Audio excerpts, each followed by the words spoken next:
Following video is brought to you by the Boston Sports Entertainment Network. Please consider liking and subscribing for more Boston sports content. I got the Boston Celtics going to the final. I got them winning without. It's time to represent your city. Put your hands up. Cali, you know we do it for Boston. Hey, ain't nobody ballin' like Boston. Yeah, hey, can't nobody do it like Boston. Where the legends get made, where the banners get raised, bright lights, big stage. Boston. All the fire we bring in a city full of rings, it's a beautiful thing out in Boston. And you ain't hard like that, you don't put it on the line with your squad like that. That's right, Boston. All we do is win like cigars in the gym, and we at it again. I say, Beantown, what's up? What's up? Beantown, what's up? What's up? Beantown, what's up? What's up? Beantown, what's up? What's up? Feel the energy shift, now we jumping at the gym. Represent, showing out how we ball above the rim. Larry Legend, 86, to the truth in 08. Cement your name with the all-time greats. Tomato 18 in the Raptors. Celtic green, only green that matters. It's about that time. Ain't another city that's louder than mine. Always gonna shine with the game on the line. What you think was gonna happen, man? That's how we do it in Boston. Ain't nobody gonna like Boston. Yeah. Ain't nobody do it like Boston. What's going on, everybody? It's the Dynasty Proud podcast brought to you by BSEN. I'm Ryan at 19_loading on Twitter. It's been a while since we recorded, and that's because the Celtics season is over, and now the NBA season is over too. The Oklahoma City Thunder are your NBA champions for 2025. But what we have to discuss tonight is the offseason, which includes the NBA draft, which begins tomorrow night. And, of course, Jrue Holiday has been traded to the Portland Trailblazers in exchange for Anthony Simons, in addition to 2 second-round picks from the Blazers. So on that first item, especially the NBA draft, we have a special guest with us this week. It's Conrado Pascual at CP3_777 on Twitter. And he's a podcast host as well on the East Meets West podcast, and a contributor for the Center Hub as well. So what's going on, man? Thanks for coming on the pod. Oh, thank you for having me.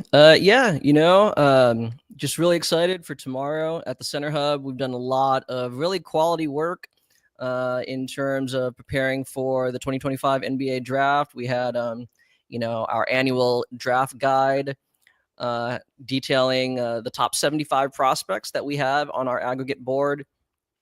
We did our live mock draft this past weekend, where we did the entire draft. We had general managers for every team simulated, allowed them to make, trades up, down, include players.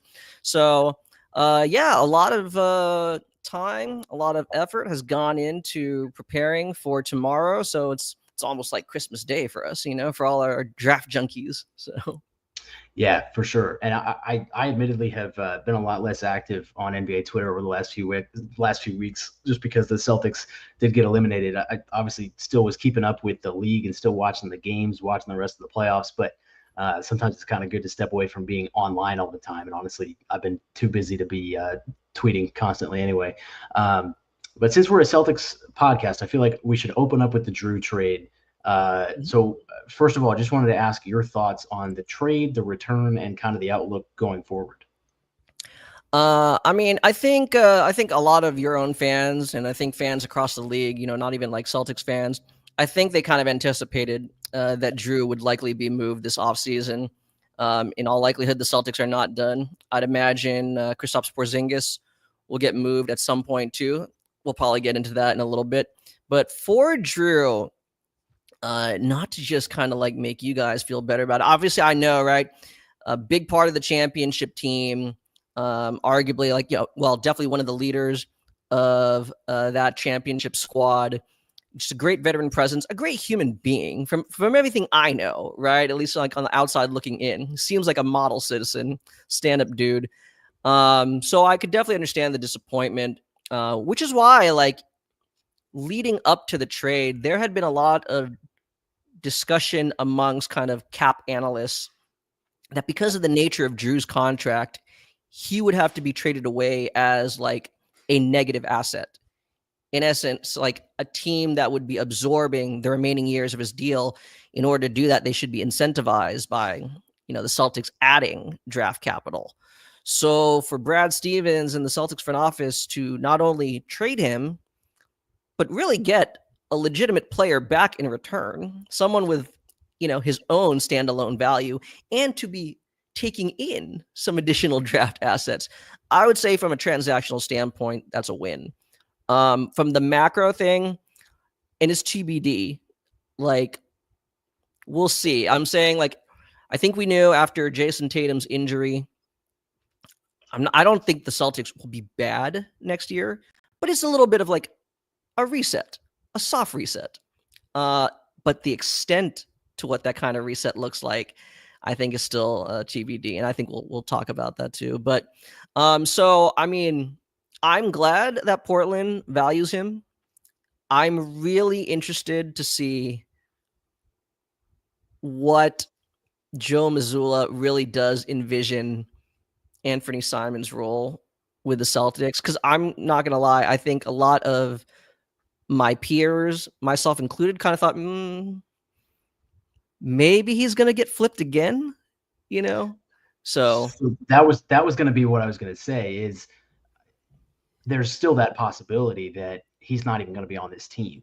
And we can get into that more specifically as far as what you think the chances of that happening. But as far as Jrue goes, yeah, I mean, Celtics fans specifically, I think, are sad to see him go, but they were prepared for this because they've known for a long time that these, the team has been vocal about the second apron restrictions and needing to get under that threshold and all the maneuvering that was going to have to take place. And it's been reported through multiple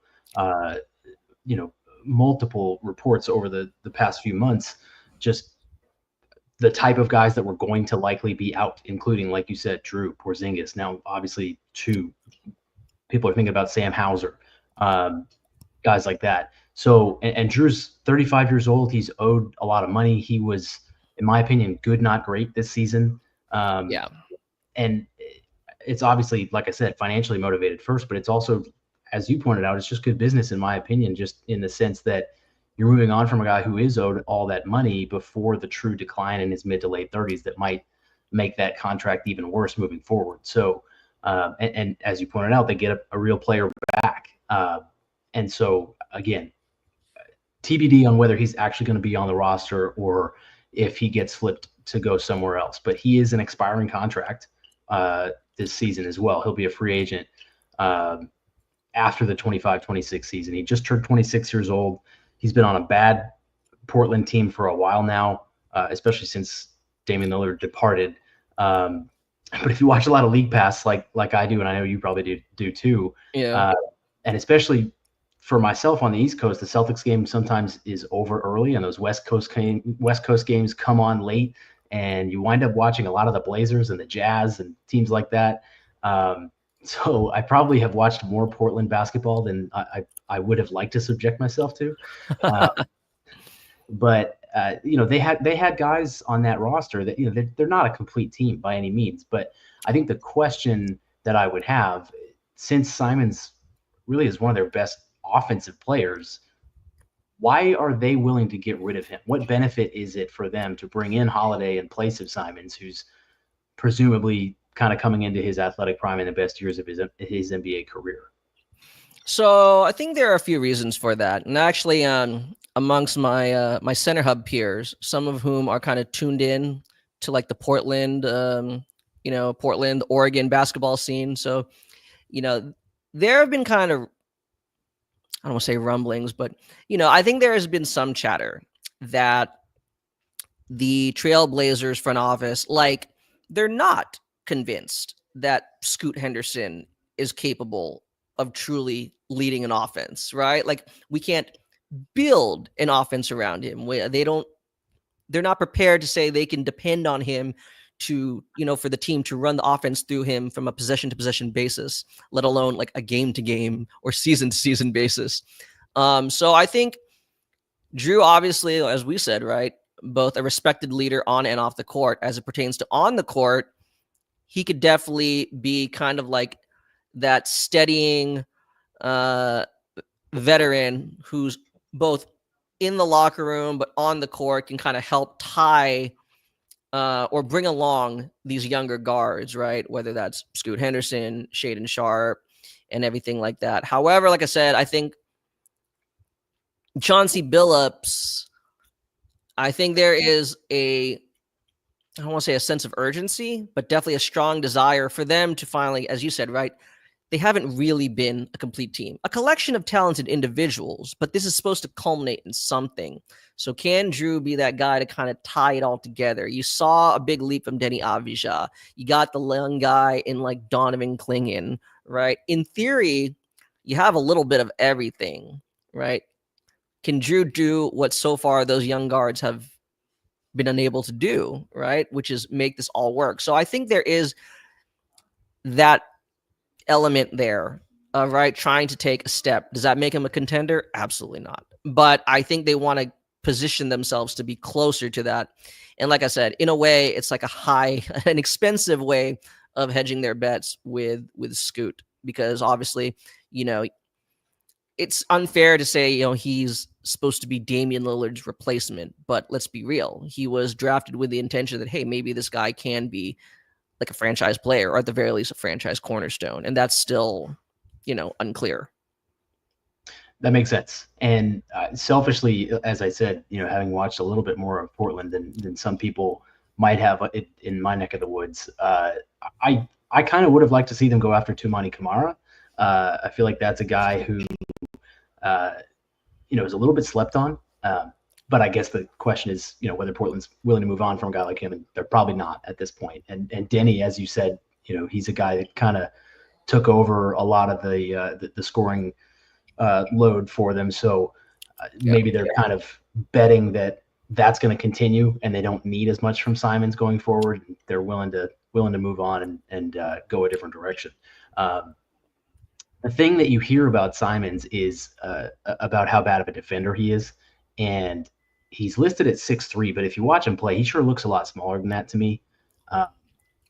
I don't know. I mean, some guys just have that thing where they look smaller than they are, or they look bigger than they are. He chucks a lot of threes, and you would expect that to continue, assuming he's on the roster for Boston. And there's going to be a lot of shots up for grabs in this rotation with the absence of Tatum and now the removal of Holiday from the situation, and likely removal of other guys too. So, but I guess as we talked about before, what do you think is the chance that the Celtics are flipping Simons and getting out of his contract now too? So it's really interesting, right? I would say that Anthony Simons was not even just on NBA Twitter, but like in the NBA, echo chamber. He was like a popular trade candidate for teams that were looking for an upgrade at shooting guard.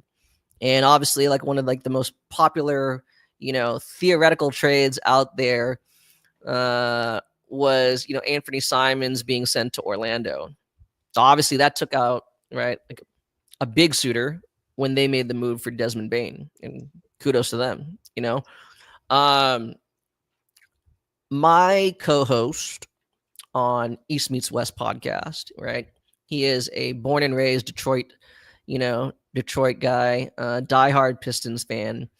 And I think he said the same thing, right? There are like these rumblings going back to last offseason that the Pistons, were kind of interested, at least having like some casual exploratory talks about acquiring Anthony Simons. You could make an argument there's still a reason to make that trade, especially if they don't think Jaden Ivey is the best fit next to Cade Cunningham. Because at this point, the Pistons definitely believe that, Cade is their franchise guy. So rather than try to make, square peg in a round hole, work situation with him and Ivy, maybe find someone that complements Cade better. That could be Simons, I think there's at least a reason. There's an argument to be had about that, right? A discussion. So the thing is, as you said, right, the list of suitors are potentially smaller, but perhaps there are teams out there who have players that the Celtics could probably, even if they're not as, they don't have the same gravitas or, reputation around the league it's the same thing, right? It's like when you guys, I don't know, I'm trying to like think here, but just kind of like, lesser known players that, the Celtics kind of acquired along the way. Okay, like a Luke Cornett. You know what I'm saying? Like, I mean, that's different. Obviously, he makes a different, contract. But I'm saying, right, like, okay, he wasn't really perceived as a desirable player, but, it just worked so perfectly in your system. I could see the same thing with Simons. Obviously, the contract is a little bit different in terms of moving, but that might not necessarily be a bad thing. For example, if you use the Celtics example, Ivy's still on his rookie deal, so you could just absorb, or I'm sorry, the Pistons example, it could be something as simple as like Tobias Harris as the salary filler, and then you absorb whatever their younger guy that the Pistons may not want to extend. So I mean, I think there are those options. But yeah, it's really interesting because again, you have to. I don't want to be pessimistic, right? I guess you could say like, okay, hey, there is always the ambiguity of what Jason Tatum will be like when he returns. So maybe, okay, you have to explore, kind of building a team with a different identity just in case. But on the flip side, what does a Simons, Jason Tatum, Jaylen Brown triumvirate look like? Is that something you want to do? And I don't know, right? But I think all the more reason that's why, as they said, they got to keep their options open, which I really truly believe they are. And just thinking about the fit, as you said, Peyton Pritchard's a guy who fits really well with this system. And Simons, in my opinion, obviously Pritchard's smaller. He's more of a point guard. Simons is more of a combo guard, I guess you would call him. Yeah. But pretty similar thing where they just get up a lot of shots, and that's their job. So I could see that being a situation where maybe he does fit pretty well. So I guess we'll have to see how that plays out. But as you brought up before, Kristaps Porzingis is reportedly next on the chopping block, and the rumors around here are that he's the next to go, and that something's actually likely to happen before the draft, at least from what I've heard. So we're keeping an eye on that. What do you think is in play for him? I think he might really have to be traded as a negative asset. However, I don't think it'll take, it shouldn't take too much to get off his money. I mean, like, if you're trying to trade him away and take no salary back, which basically ensures that the Celtics would duck like the luxury tax and in turn duck the repeater tax, which I think should be a priority of the front office, which I take that back, is a priority, right? Again, it's not our money, but in terms of the restrictions, right? In terms of the roster building flexibility moving forward with you're basically limited to only using veteran minimums to acquire free agents. You can't execute a sign and trade. Your picks are basically frozen. I totally understand that. So there aren't too many teams that have open cap space. You're basically just talking to two teams. You're talking to the Nets, at which point, right, they're going to use that leverage. So you got to like attach at least like some decent draft pick. Or again, going back to the Pistons. And I actually think the Pistons would make a lot of sense. If you just said like in general, what do they need? They need a stretch four, like a real stretch, or a stretch 4, stretch 5 in the realest of ways. I could see that being a nice kind of like happy medium. And the same thing, right? Maybe you take back some salary, but you take like something even like less than the mid-level exception, in return. I think there are a lot of teams out there I could see, but again, I don't know if there is a sense of urgency to get it done. If it's definitely to get it done by tomorrow, by draft day, I think that'll be tough without, again, because I think teams want to maintain that little flexibility they have, whether it's a little bit open cap space for some wiggle room in negotiations.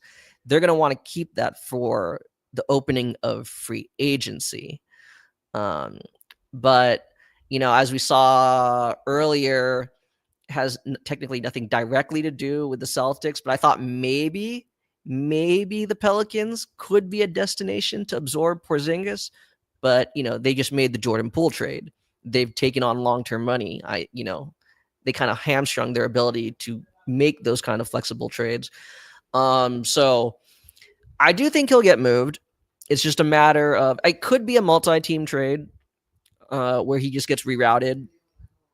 But actually, if it is a multi-team trade, that will probably increase the chances that the Celtics basically take no money in return.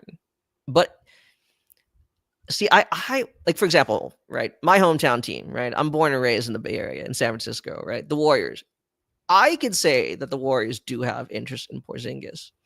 They probably would show a willingness to make a trade. I don't know about by tomorrow, but at least by next Monday when free agency starts. The problem is, I don't even think it's necessarily even just his injury history. It's the ambiguity with his health. And I don't say that lightly, like whatever it was, like maybe respiratory or something, I don't want to be like a Twitter doctor. It's just right. No, like, but I hear you. Yeah. It was a weird thing all year where he was strangely exhausted during games or just not able to be out there, and he missed time because of it. And then it cropped back up in the playoffs. And so I think you're right. I mean, that would be priority number one for me if I were him. Like, I would want to get that figured out. Yeah. It's just, again, right, I don't say it like, I don't want to say that like tongue in cheek. I mean that like very seriously. But that's the thing. I think there are a lot of teams. What is he? He's an expiring 30.7 million. You could find ways to make that work. It's just, again, especially, I would imagine the teams trying to make that move believe that they have a shot of making a deep playoff run, which then limits the number of teams willing to do it. And then again, right, it's not so much is trading for Porzingis worth it or not. It's more of an opportunity cost. Again, going back to the whole business side of it. It's like, well, if I give up this asset or I use this cap space, then I denied my ability, right, to do something else. So it's tough. It's tough. But again, if it's just purely a salary dump, it's Brooklyn, right? It's Brooklyn. And they're the one team that has all that space that's not really paying anybody. So that makes sense. But just from a broader perspective, I kind of wanted your thoughts on this too, with the second apron in particular. The teams and the front offices will tell you that the second apron restrictions are so prohibitive that nobody wants to be in it for multiple years. And Wick Grossbeck himself said in an interview on the radio in Boston that he doesn't believe any team will ever be in the second apron for 2 straight seasons. And I know obviously the Celtics are kind of a special case because they're going through an ownership transition now to a new owner in Bill Chisholm and his group. But you kind of brought up some of the restrictions earlier. Is it really that restrictive? Because when you read it, and if you're a good team, which is the assumption if you're paying players that much, I don't know. Maybe I'm wrong. I'm looking at it from the outside, but it doesn't seem as bad as it has been portrayed. And as you said, you can't aggregate salaries of multiple players in a trade. You can't include cash in trades. You can't use trade exceptions. You can't use the mid-level exceptions. Your draft picks get frozen. But if you're any good, how much do you care about those things? I guess is my question. If you're a serious title contender, would you be willing to sacrifice those things? And if you suck in 10 years, then is that worth it? So that's the way I'd be thinking. But the ownership groups and front offices are operating very differently. And everybody talks about how restrictive these things are. And again, I don't know because I'm not an expert, but it's not a hard cap. So if you really want to, you can go all in. But these ownership groups don't seem to be willing to do that. So I'm curious of your thoughts on what the balance is there and why it is the way that it is. I like that you pointed it out, that ownership and front office are not necessarily operating with the same kind of guiding principles. Because you're right. I mean, if front office, if their concern isn't money management, like what is like balancing your checkbook, then sure, right? As long as they find themselves like comfortable operating with the set parameters of all those things that you listed, frozen picks, right? No exceptions, et cetera, then cool. But there's the second apron, but that entails, right, not just the roster building limitations, right? It also then factors in, like what we said at the top of the episode, the repeater tax. So at what point now, how much are you truly making? Or in this case, what the small market teams will say, maybe it doesn't really apply to, like, say, the Celtics or even the Warriors, but like, are you losing money? Are you really losing money? Right. Like, in terms of, and I think that's where it comes into play. This will be a really interesting thing, assuming OKC does not break up their quote unquote big three, right? If we all truly believe that Shai Gilgeous-Alexander, Chet Holmgren, and Jalen Williams are max players, because right now we haven't really seen 3 true max contracts, like max. Porzingis got a nice sizable extension. Jrue did. No. We're talking about max contracts. The Celtics have 2. The Warriors have 2. Can you really get to 3 or even 4? You know, that I think is the thing. I'm with you. It's tough to see. It's tough to see, right? Like I said, I mean, I'm not a chief financial officer or anything like that, or, you know, but I personally think that this CBA is very hypocritical. This is just me talking. Like, it almost, you're like penalized for success. Yep. You know, like if you, for example, just use the OKC one. Congrats, right? They're the new defending champs, right? If like all the guys that they drafted and developed hit, you're telling them that they're not allowed to keep them together? Like, it makes no sense. It makes absolutely no sense, you know? And then Adam Silver will get up on that stage tomorrow and tell you the benefits of the draft, you know? But what he doesn't say is, if you do a great job, your guys are going somewhere else in, like, you know, 6 years, 5-6 years. If you do too well, these guys are going to have to get shipped off. Yeah, exactly. So I'm not sure. What I know is it's definitely an imperfect system. And, you know, especially too, when like I make a trade and now, like, it's, in my opinion, the nature of this CBA is designed to, I'm just speaking for myself, I think it's designed to prevent play or teams from having to spend more money, right? Especially when, like, you make, so okay, I made a sign and trade, cool, I'm now hard capped. So now I can't even do what you propose, right? You're saying, like, hey, it's just money, right? I want to spend more. No, you can't. So it's very, again, ironic. It's very hypocritical. Yeah. And, you know, I think specifically in Boston, we've heard a lot of that recently, because it's been a talking point. As you said, you draft Jason Tatum and Jaylen Brown, you get the chance to pay those guys max money, and more than any other team can, because they're your hometown guys. But now you have to rip away all the other pieces, because you're stuck in a situation where, and as you said, I think it's financial more than anything else. I agree with you.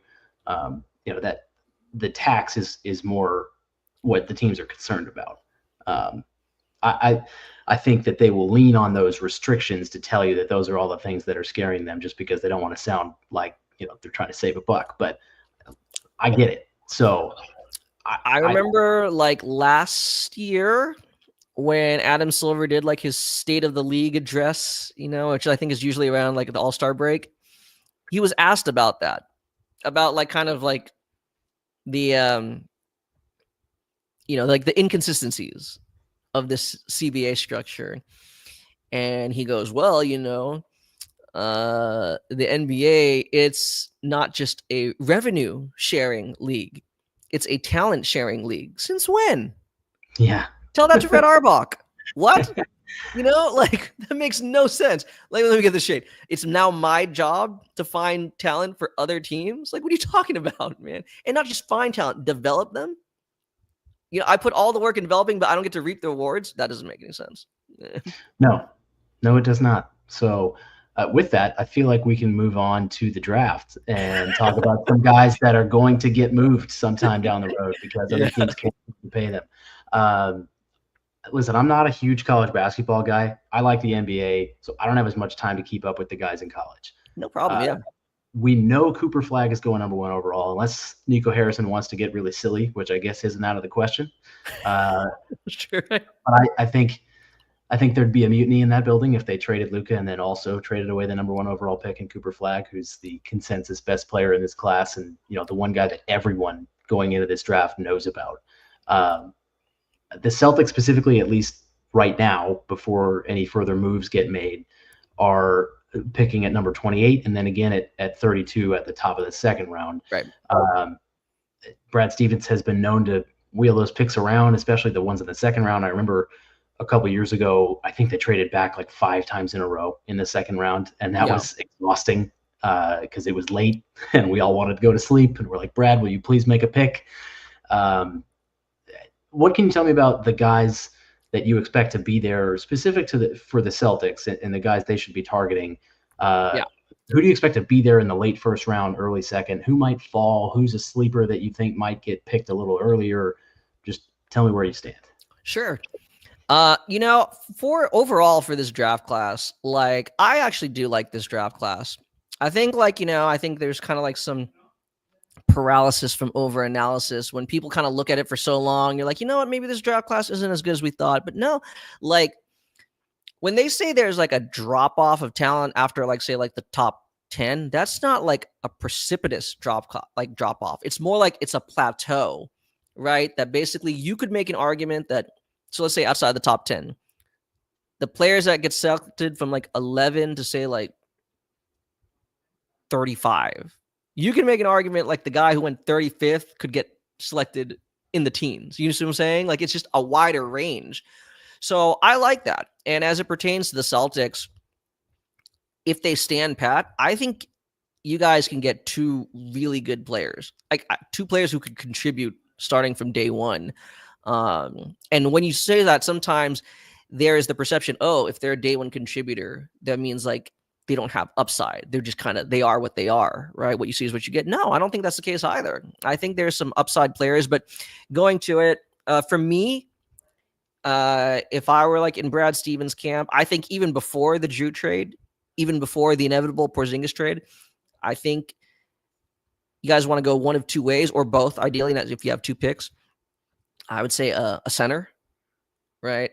Ideally, for me, I want to see you guys get a true center, like a legit rim protector, but also one who actually provides vertical spacing, a lob threat, an inside presence. I've defended your guys' front court the last several seasons. They're effective, but they're all like the nature of what they're asked to do. They all do the same thing, right? They're kind of like stretch 5s, right? So it would be kind of cool to see you guys have like a contrast in the front court where you actually really do have someone who is, a floor spacer in the sense that they're actually drawing attention down low. So this draft class, there are like a number of like true 7-footers that should be available at 28. I would say at both from like the late 20s through the 30s. There are like several centers with varying skill sets, but I think they could all fit in no particular order. Some guys I would like to see, it might be kind of like a reach depending on what scout or analyst you talk to. But for example, I really like Kentucky center Amari Williams, right? About 7 feet, very, just again, like very athletic, great hands, right? But not just a dunker, like an amazing passer, crazy rebounder, moving forward, especially when Tatum comes back. It's the kind of guy you want, and I wouldn't be surprised if one day he finds himself as a starting center on some team. I know a lot of fans have mocked Ryan Kalkbrenner from Creighton to the Celtics. Well, hey, yeah. if you want to match him back up with Baylor Shireman, I don't have a problem with that at all. Yeah, I mean, like I'm not as high on Ryan Kalkbrenner, just because like I do think I think his limitations defensively, like his lateral quickness, I think that is kind of like an issue in the sense that like, okay, like that's something you're going to have to work around. But I don't think like he's a bad player. And as it pertains to the Celtics, I really like Kalkbrenner's fit with you guys. Like, I don't like him for every team, but he makes sense for you guys. then again, it depends. Like, if you want to like shoot for the upside, there's Rocco Zakarski, Australian center. He's about like 7'3", 7'4", super athletic. He's called raw. I don't think he's as raw as people bill him to be, but and then there's Penn State center Yannick Konen-Niederhauser. Again, just like, I don't know. I say it in a good way, like champion JaVale McGee, right? Like just a very competent, like, high flyer, block shots, so that's what I'm saying, right? I mean, I just listed like 5 or 6 right there. I think there are a number of options, and I think it really affords the Celtics the opportunity to, you're not so dependent. I mean, I know you guys had you had some really great 5-out lineups, but it's nice if you don't have to do that, right? And I'm not even trying to talk about the 3-point miscues in that Knicks series, but like just in general, right? I'm a big believer in floor balance. So I really like the idea of them adding another element that they really haven't had, in these last several years, even on the championship squad. They really didn't, right? So yeah, there's a bunch of guys. And then if you're going point guard, like kind of a backup guard, again, there's some really intriguing names. I think probably Igor Demin will still get selected higher, but if for some reason he's available at like 28, I'd imagine, right, Brad Stevens will have some interest there. It's not that I don't believe in Igor Demin. I do question, right, his ability to actually leverage his height, his length properly. He kind of had those mismatches and when he was at BYU, and he didn't really make the most of it. But still, right, like I said, if this is kind of like not a gap year, but a soft reset, retool, whatever word you want to use, then I think you could afford giving these younger guys time to develop, right? You don't need the quote unquote win now guy. Same thing if French guard Nolan Traore, he's kind of his stock is supposedly kind of fallen. So again, if he's available at 28 or 32, he would be a great fit. At one point, he was in discussions to be a lottery pick. But again, right, there's okay, he had a big shooting slump in the middle of his season, but then he got really hot at the end. So which one do you believe? But, I just think there are a number of directions they can go. And I mean, again, right, as you said, those are guys I'm thinking are going to get picked somewhere in that 28 to 32 range. But there are a number of other great centers, 3-and-D wings that should be available in the 40s, maybe even the 50s. So yeah, as you said, if Brad Stevens wants to trade down, I think he very well could. I don't know if I'll necessarily predict it because at the same, right, you only have a finite amount of roster spots. But hey, it definitely doesn't hurt, to maximize the value of each pick. And when you see a lot of teams Brooklyn has how many picks in this draft? 6, 7. Charlotte has 33 and 34 back to back. What I'm trying to say is because so many teams the Thunder, the champs, have freaking 2 first rounders and 4 total in this draft. What are they going to do? They don't have any roster spots. They haven't even played their first rounder from last year. That's what I'm saying. I feel there really will be the opportunity for Brad Stevens to move up or down if he so I think he'll definitely entertain those ideas because there are so many teams that can't make selections at all the picks that they currently possess. That all makes sense, and it's all good information for us as Celtics fans. I brought this up on the last episode of the podcast, which admittedly was almost a month ago now because we took a little bit of a break. Totally understand. I haven't talked Warriors in a month either, man. So don't worry about it. But as we were talking about before, if we're assuming that Kristaps Porzingis is moved and Al Horford and Luke Kornet both are free agents right now, if for any reason both of those guys are not back, they don't have a center on the roster. So that, I think, would be Brad's priority, making sure that hole is filled. So I'm curious to see exactly how he goes about that, but I'm sure that they had a big, in some respect, this offseason if they don't re-sign one or both of Horford and Cornette. So curious to see how that plays out, like I said. And just kind of generally as a basketball fan, I wanted your thoughts on the top of the draft too. And like I said, we can skip over Cooper Flag because we all know what's going on there. But second overall with the Spurs, who do you think is the best fit for them? And assuming they don't trade the pick, who is it that they take? This is actually a really interesting question because I've had a lot of discussions and fun debates with my peers about this. If it's just purely fit, it probably should be like a VJ Edgecombe from Baylor. You know, more of like that true lockdown 3-and-D guard wing. You could even make an argument for Conrado from Duke. You know, they really don't have like that true movement shooting, kind of playmaking wing. I mean, I know they got Devin Vassell, who is good, but his movement shooting isn't as, you know, it's not probably where they would like it to be. He's a good shooter, like catch and shoot, you know, but so you go that direction. But again, right, like, let's be real. They're not going to pick either of those guys at number 2, which then begs the question, are they really like, will the Spurs be making that selection for themselves tomorrow, or is it on the move?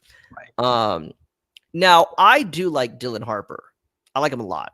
And he's been number 2 on my big board this entire draft process, or at least in my top 2. Not going to lie. At one point, I had him number 1. Cooper Flag had a slow start. I know, right? But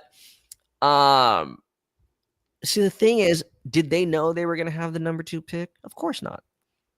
Had they known that, would they have really traded for De'Aaron Fox? Probably not, right? You know, all I'm saying is they may just draft him for themselves, see how it plays out. Fox still has value. Even Stephon Castle has standalone value. They could very well just trade one of those 2 guys at some point, you know, or Harper. But I think the Spurs, honestly, actually, before I hopped on, someone was asking me, like, Conrad, who, like Trey Murphy from New Orleans, what team would be a good landing spot for him if he's traded? I'd say the Spurs. You know, Pelicans have the number 7 pick. Would they want to trade, like, say, like Trey Murphy and number 7 to move up to number 2? You know, I mean, like, I'm sure the Spurs would have like at least entertained those discussions. So I do believe Dylan is the second best prospect in this class. I don't think, as the Spurs are currently constructed, I don't think he's the best fit for them. But we'll see. Anything else? So what I was going to say is, and I know I said I'm not a college basketball guy, but my concern as kind of a casual fan in that respect, with the Rutgers guys, specifically with Harper and Bailey, they didn't make the tournament. Like, you have two top picks and you can't make the tournament. That was a red flag for a lot of people with Ben Simmons and other guys going back a long time. It signals to me maybe they're, and I get it. It's Rutgers. It's a different story. They're probably not going to have a whole lot of talent outside of those 2 guys, and they are there because of NIL. That's the reason they're there. So the rest of the team probably is not up to the standard of those 2 guys. But does that worry you at all with either of those guys? I think it's a fair concern. Does it worry me personally? As the season progressed, I'd say no, in the sense that, again, right, like, I'm not going to, you know, nerd out with the stats and everything like that, but a couple things stand out to me. One, despite the fact that, like, literally everyone outside of Dylan Harper and Ace Bailey were significantly subpar, like, you know, outside shooters, right? Like, by NCAA Div 1 standards, all of them were well below average, right? Dylan's rim frequency and his finishing are really impressive. So to do that with basically no spacing, I mean, I think again, the NBA has kind of moved to this pace and space style of basketball, right? Guards, specifically lead guards, lead ball handlers who can put pressure on the rim, that completely opens up the floor. So that's one of the main reasons why I remain high on him. Because I mean, like the levels, like that frequency is like elite. Second, his on-offs are very telling, right? No, they are not a good team in general, but oh my God, like they're at least somewhat respectable to god awful when he's off, right? And that's even when he's like, Ace Bailey can't say the same about him. I'm not high on Ace Bailey. I'm very skeptical of him. It has nothing to do about his refusal to work out for teams, right? Like just his on-court performance or lack thereof. No, like I'm not as sold on him. But with Harper, like I said, it's again too when you actually watch the film, the stats are what the stats are. But then you look at it, it's like, man, you know, what we like to call potential assists, assisted opportunities. It's like, dude, he put it right there, right? All you have to do is lay it in. Okay, you smoked the layup, right? Put it right in your shooting pocket, right? You airballed it. It's what I'm saying, right? Like the looks he produces both for himself and for his teammates, I think he's definitely one of, if not the best, pure playmaker in this draft class. And so I would still have him, yeah, as the second best. And that's not even really, I didn't even talk about his defense, which I do buy. I think his oddball defense is pretty good. I'll give Ace credit there, though. I give Ace credit there. He actually did show some pretty good flashes of defensive, I wouldn't say instincts, but defensive ability, you know? So, yeah, I mean, it's totally fair. It's a totally fair concern. But again, right, like everything translates differently. There are a number of prospects that are likely going to go in the lottery pick, and their teams weren't any close either, you know, to making the tourney or being a particularly good tournament team. So we'll see. So last question I wanted to ask is just a personal investment thing. I wanted your thoughts on one particular player, and that is Jeremiah Fears. Okay. And the reason I say that is because I'm a Providence basketball fan. He originally apparently was supposed to go to Providence, and then a whole thing happened. He ends up at Oklahoma, and I ended up watching a lot of his games because of that. And I was very impressed with him at times. And then there were other times when I was like, I don't know if this kid knows what he's doing. And he's very young, and I get that, but I just wanted your thoughts on him as a draft prospect. So Jeremiah Fears is actually number 5 on my personal draft board. So I am a Fears believer. And actually, it's kind of funny. I wasn't initially to start the season, or I was definitely nowhere near as high as I ended up being when all was said and done. The same thing. Like you don't want to be making excuses for them because you want to believe that they're good. But you try to like look at it, and it's the same thing. I mean, obviously, yeah, the shooting splits aren't particularly impressive. You do a little bit of a deeper dive. It's like, okay, catch and shoot's fine, but again, right, that's not as helpful for a guard that you believe is going to be on ball or majority of the time or primarily on ball. But he does a lot of the same things that I like what Dylan Harper does. He just does them not as well, right? Same thing. Instant paint touch, creates really good looks at the rim. There are a couple guards that profile like him. The question is, why are you not converting as much? Same thing. I think some of it has to do with, again, lack of spacing around him, where teams are just kind of crowding. But again, his passing, the playmaking, specifically the playmaking off the dribble, is what keeps me a believer, or at least a believer to that extent, right? We talk about 3-level scoring. I like to talk about 3-level playmaking.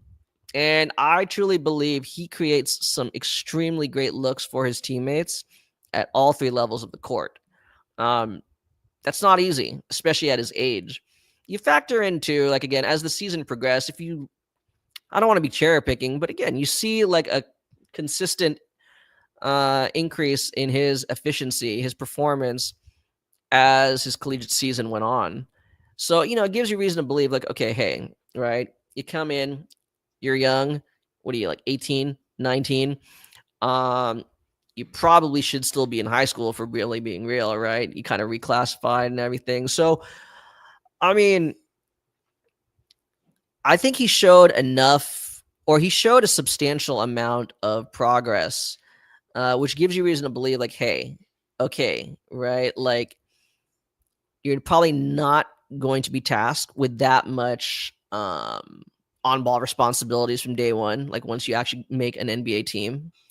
So you have the opportunity to kind of gradually like refine those skills. He is an upside play, but I mean, again, in terms of everything, the shooting mechanics, they're definitely not broken. Like, you have reason to believe they're going to get better. The lateral quickness, the court vision. I'm not sure.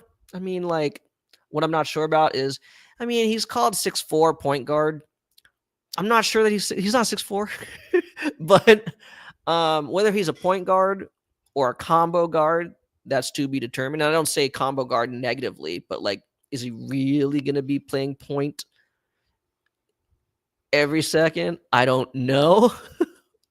But yeah, I'm a big believer in his playmaking. So I'd still take the risk on him. But however, as we're nearing to tomorrow, I don't think his draft stock is necessarily falling, but his range of potential outcomes and like where he's going to get drafted, it seems to be wider than it was, say, like a couple weeks ago. Like, he could be outside of the top 10. He could be, Right. And I think that has a lot to do with the fact that, as you said, I mean, he's 19. He'll be 19 in October. So by the time the season starts, he'll be 19 years old. There's a big swing in terms of what he could be. So, and I kind of thought from watching him, he might be one of the type of guys that would benefit from a second year in college. That was just my opinion, but maybe he gets the same thing out of coming up to the NBA, maybe playing some G League games. I don't know. I don't know how that all plays out, but I'm a fan of his, so I just wanted to ask your thoughts. Yeah. So, and I know you're a Warriors fan. They've only got the one pick at 41. Is that right? Is that all they have? Yeah. Right now, yeah, pick 41. What do you think they'll do with that? I mean, honestly, a lot of those centers that I named as candidates for the Celtics, I named a bunch of names, right? So somebody's going to be available at 41. So I know in the last 2 years, they've had success drafting in the second round. Last year, with the 55th overall pick, they selected Quinton Post out of Boston College, right? The prior year, they selected Trace Jackson Davis out of Indiana with the 57th overall pick. So it'd be kind of cool if we hit 3 out of 3. Will they take another center? I don't know. I know the Warriors definitely need to, they want to bolster their center depth. So that's why, like, Brook Lopez is a popular name, to target in free agency. I'm skeptical.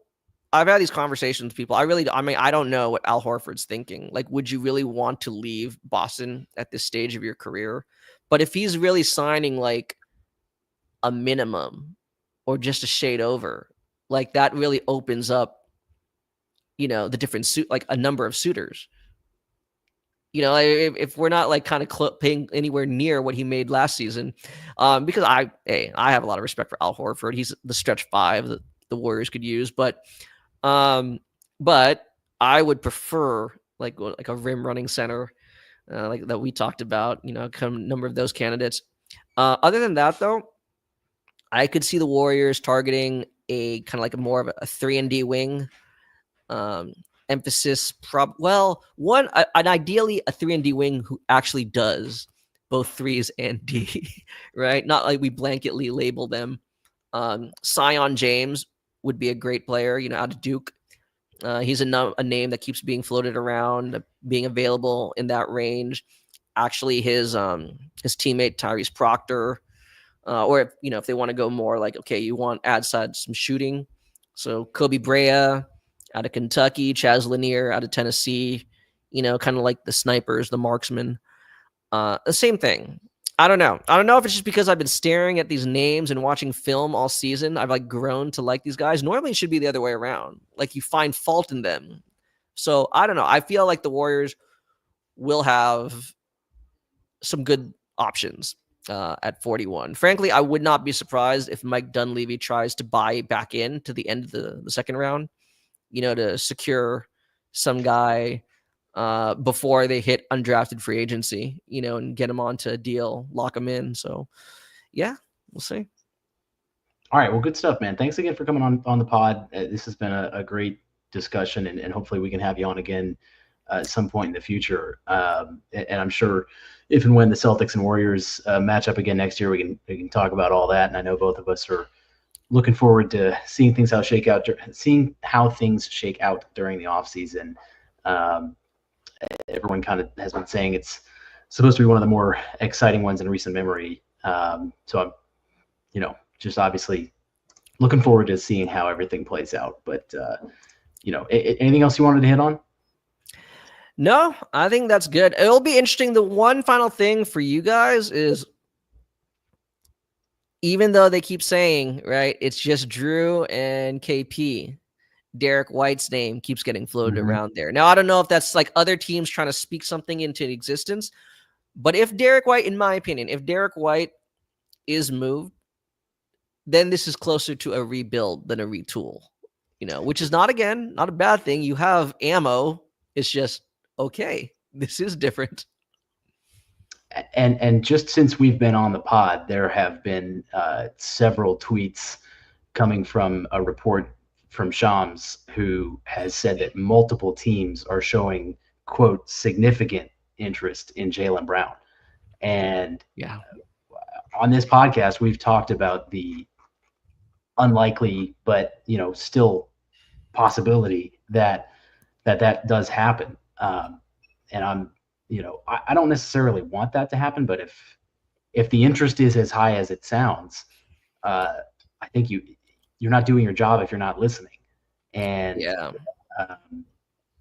but as you brought up, and I brought up on the last podcast, actually, the risk that you run if you trade Jaylen is, if Jason Tatum's not the same guy when he comes back, now you're left holding the bag and you have nothing. So that's scary. But yeah, I guess it depends what you get back for Jaylen. But that's the thing. Just like, before we close, I've had these discussions with a number of my Center Hub peers. It's like, okay, you understand the financial reasons of why you need to move off of Jrue and Porzingis. There's no guarantee that you have the ability to replace, like their production, even if it's in the aggregate. And you potentially, like, let's say for Porzingis, great, I got to give away assets in order to get somebody to take him, right? Like, if that is all leading you closer to a rebuild, then you're better off. Like, I'm not saying you're better off, but let's be real. Who is going to yield the best return? It's going to be Derek White and Jaylen Brown, right? So it's a really tough thing. It's the same thing we were saying about with the Grizzlies. It's like, realistically, no offense to John Morant, but who of those guys were going to bring back the best return? It's either going to be Desmond Bane or Jaren Jackson Jr. Just the nature of the position of need from other teams and the nature of their contract. It's more easily you can move it a little bit more easily. So it's a really, again, the CBA, man, it's really strange. Yeah. And Kevin Durant's already been moved to Houston. Jrue Holiday is now in Portland. So we're just waiting around for whatever the next bomb is to get dropped on us. Again, thanks for being here, man. We appreciate it. And if there's nothing else, I'll go ahead and get us out of here. So again, appreciate you coming on. Appreciate it. Thank you. All right, cool. We will catch you next time. All right. Ends tonight here. It's over. Time to say it again, Boston. Anything's possible. Banner number 18 has been secured. The Celtics are NBA champions.